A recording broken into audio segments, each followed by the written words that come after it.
बस के मड़ुआ शिवकार रची बनाई हर रची बनाई है मड़ुआ शिव का बड़ा नीक लागे मड़ुआ शिव का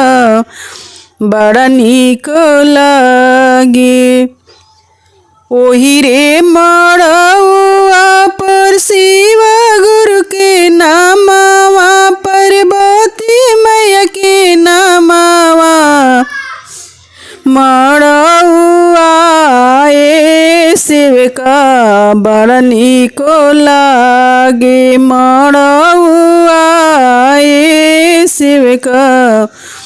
बड़ा नीक लागे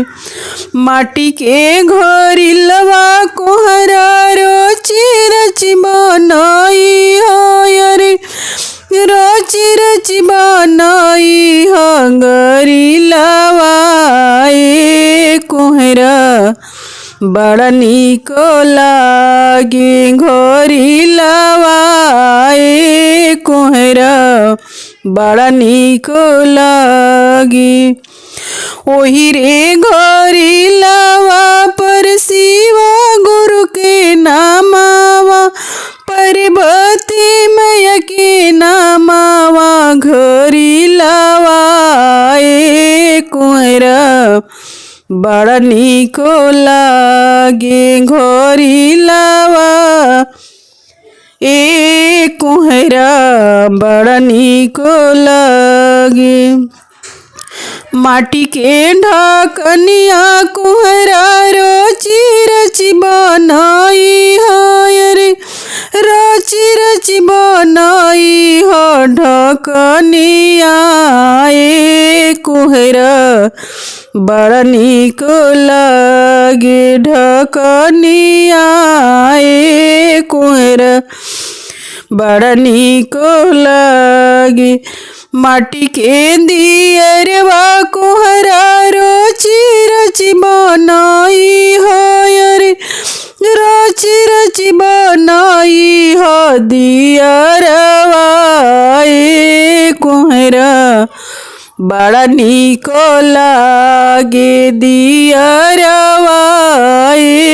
कोहरा बड़ा नीक लागे ओही रे दियरवा पर शिव गुरु के नामवा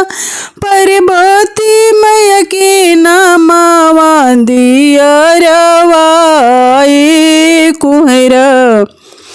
बड़ा नीक लागे दियरवा कोहरा बड़ा नीक लागे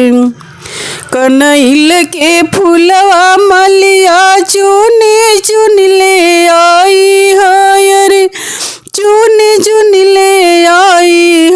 कनैला फूलवा हो मलिया बड़ा नीक लागे कनैलवा फूलवा हो मलिया बड़ा नीक लागे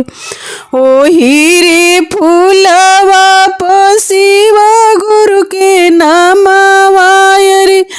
शिव गुरु के नामवा कनैलवा फूलवा हो मलिया बड़ा नीक लागे कनैलवा फूलवा हो मैया बड़ा नीक लागे माटी के घोरिलवा कोहरा रची बनाई हरे रची बनाई घोरिलवा